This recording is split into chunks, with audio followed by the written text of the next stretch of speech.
Hello friends, स्वागत आहे तुमचं श्वेताच्या मिनी ब्लॉगमध्ये, ज्याचं नाव आहे श्वेताज लाईफस्टाईल. तर फ्रेंड्स, आज मला आयश आणि शौर्यने डिमांड केली की मम्मी आलू पोंगे बनवू म्हणून.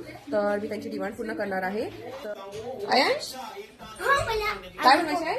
मला आहे ना आलू पोंगे बनवायचे आहे. सो फ्रेंड्स, आलू पोंगे म्हटलं म्हणजे लहानपणीची आठवण. तर सगळ्यात पहिले मी 4 आलू बॉईल करून त्यावरचे कवर काढून घेतले. देन ते अशा चांगल्या प्रकारे मॅश करून घेतले. तर मला हे आलू पोंगे लहानपणी खूप आवडायचे. तर म्हणून मग मी ही रेसिपी ट्राय करत आहे. ट्राय नेहमीच आमच्या घरी नेहमी बनवल्या जाते.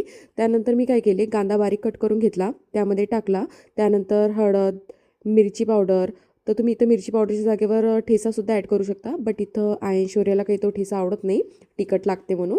त्यानंतर चाट मसाला ॲड केला. देन मीठ आणि वरून कोथिंबीर टाकून छान अशा प्रकारे मिक्स करून घेतले.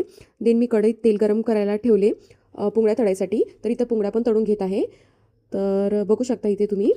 तर मला आज पण आठवते, आमच्या स्कूलच्या बाहेर एक टपरी होती. तर तिथे एक काकू होत्या, तर ते आलू पोंगे विकायच्या. तर आम्ही नेहमी रेसेसमध्ये जायचो तिथं आणि आलू पोंगे खायचो.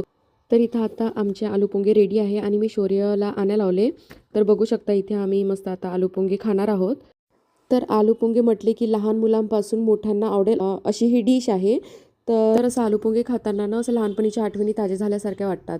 म्हणजे माझ्यासोबत तरी ऑलवेज होते असं मला वाटते की मी लहानच आहे अजून, मी आलू पोंगे खात आहे असं तेव्हाचं असं फ्लॅशबॅकमध्ये गेल्यासारखं वाटते. तर मी इथं त्यांना सांगत होती की मी असं असं करत होती लहानपणी, असे आलू पोंगे खात होती, अशी फिंगरमध्ये घेऊन खात होती. तर तुम्ही पण असं ट्राय केलेलं आहे का कधी? सो फ्रेंड्स, अशी आम्ही आलू पोंगेची ट्रीट एन्जॉय केली आणि माझ्या मुलांची डिमांड पूर्ण केली. तर तुम्हीही असेच आलू पोंगे छान घरी ट्राय करा आणि मस्तपैकी तुमचं लहानपणीची आठवण ताजा करा. आणि असेच छान छान ब्लॉग बघण्यासाठी माझ्या चॅनलला लाईक, सबस्क्राईब, शेअर करायला बिलकुल विसरू नका. तर भेटूया आपण आता नेक्स्ट ब्लॉगमध्ये. तोपर्यंत बाय बाय.